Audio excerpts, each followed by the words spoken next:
फरीदुद्दीन गंजशकर रहमतुल्लाह अलैह हज़रत कुतुबुद्दीन बख्तियार काकी रहमतुल्लाह अलैह के खलीफा अकबर और जानशीन भी हैं। एक रोज़ बाबा फरीद की मुलाकात कुछ ताजरों से हुई। वो ताजिर अपने ऊँटों पर शक्कर लाद कर ले जा रहे थे। बाबा फरीद ने उन ताजरों से पूछा कि आप क्या लेकर जा रहे हैं। इस डर से कि बाबा फरीद आपसे कुछ तलब ना कर ले, उन ताजरों ने झूठ बोला और कहा कि हम नमक लेकर जा रहे हैं। वो ताजर जब अपनी मंजिल पर पहुँचे तो वो ये देखकर हैरान रह गए कि उनकी शक्कर नमक में तब्दील हो गई है। वो वापस बाबा फरीद के पास आए, तौबा ताइब हुए, आपसे माफ़ी मांगी। बाबा फरीद ने कहा कि अगर शक्कर थी तो शक्कर ही होगी।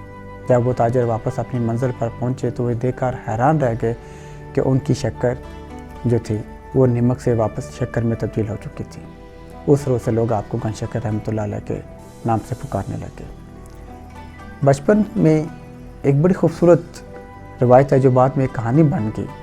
आपकी वालदा करसूम बीबी एक नहायत महज़बी खातून और आबदा औरत थी। वो चाहती थी कि उनका बेटा 5 वक्त की नमाज का आदी बन जाए। उन्होंने बाबा फरीद से कहा कि जो बच्चे बाकायदगी से नमाज पढ़ते हैं अल्लाह उन्हें अपने हाथ से शक्कर भेजते हैं। उनकी वालदा हर रोज़ एक लिफाफा में थोड़ी सी शक्कर डालकर उनके तकिए के नीचे रख देती थी। कुछ अर्सा बाद आपकी वालदा ने शक्कर रखना छोड़ दिया, लेकिन उनकी हैरत की ये इंतहा न रही जब उनके बेटे मसूद बाबा फरीद ने कहा कि उन्हें शक्कर बदस्तूर मिल रही थी।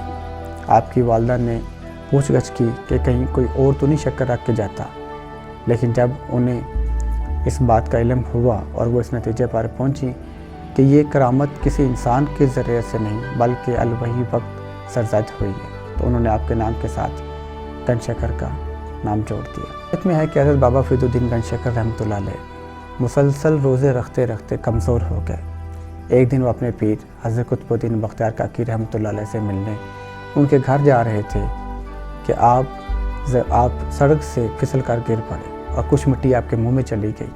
कहा जाता है कि वो मिट्टी फ़ौरन आपके मुंह में जाकर शक्कर में तब्दील हो गई। जब आप अपने पीर के घर पहुँचे तो बख्तियार काकी रहमतुल्लाह अलैह ने फरमाया कि फरीदुद्दीन, अल्लाह तेरी पूरी हस्ती को शक्कर का ख़जाना बनाए और इसे हमेशा मीठा रखे।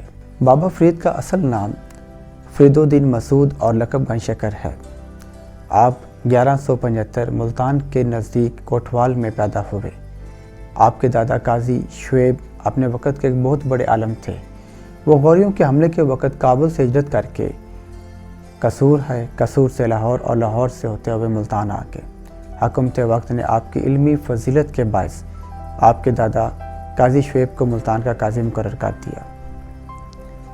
इस तरह आप 18 साल की उम्र में मौलाना मुनाजुद्दीन के मदरसे में दाखिल हुए।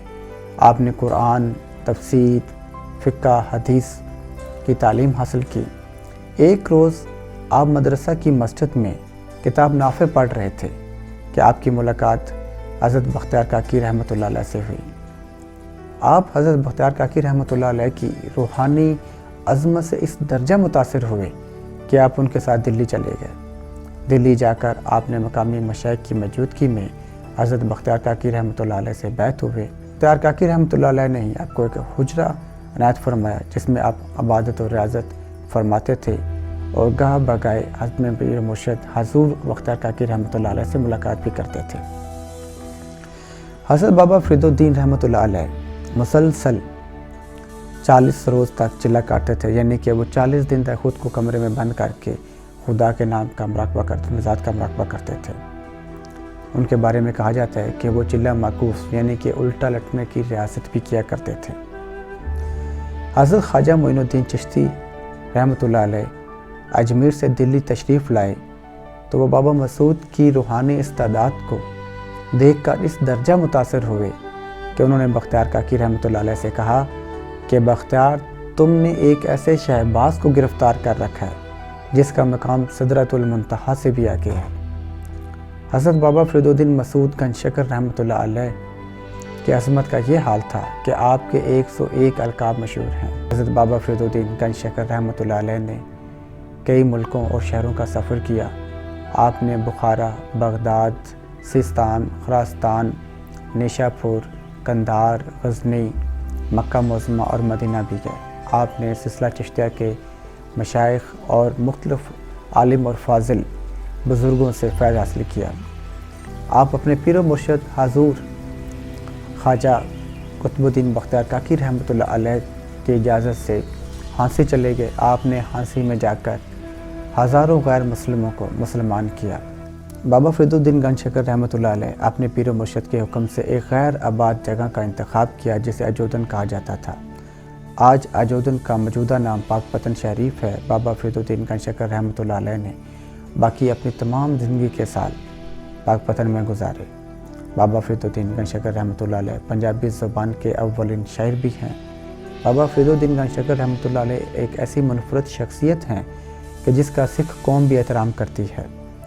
آپ کی وفات کے 300 سال بعد گرو نانک تشریف لائے۔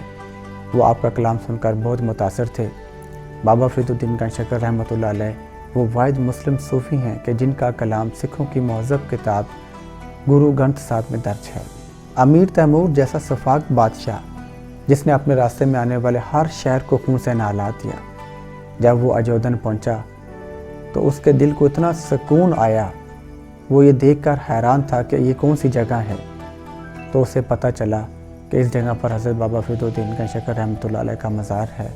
تو امیر تیمور بادشاہ نے اپنی تلوار کو اپنے نیام میں رکھا اور آپ کے مزار مبارک پر تشریف حاضری کی اور فتح خوانی ادا کی۔ بابا فرید الدین گنج شکر رحمۃ اللہ علیہ کے نام کی ہی برکت تھی کہ حضرت نظام الدین اولیاء رحمۃ اللہ علیہ نے آپ کی داڑھی مبارک کا ایک بال لے رکھا تھا۔ جب کوئی مریض آتا تھا تو آپ اس بال کا استعمال کرتے تھے۔ حضرت نظام الدین اولیاء رحمۃ اللہ علیہ فرماتے ہیں کہ جب کسی مریض کو شفا نہیں آنی ہوتی تھی تو اس بال کو لاکھ ڈھونڈنے پر بھی وہ بال نہیں ملتا تھا۔ میں اپنی بات اس دعا کے ساتھ ختم کرتا ہوں کہ مجھے اس فقیر کی شان دے کہ زمانہ جس کی مثال دے۔ Thank you very much. اللہ حافظ۔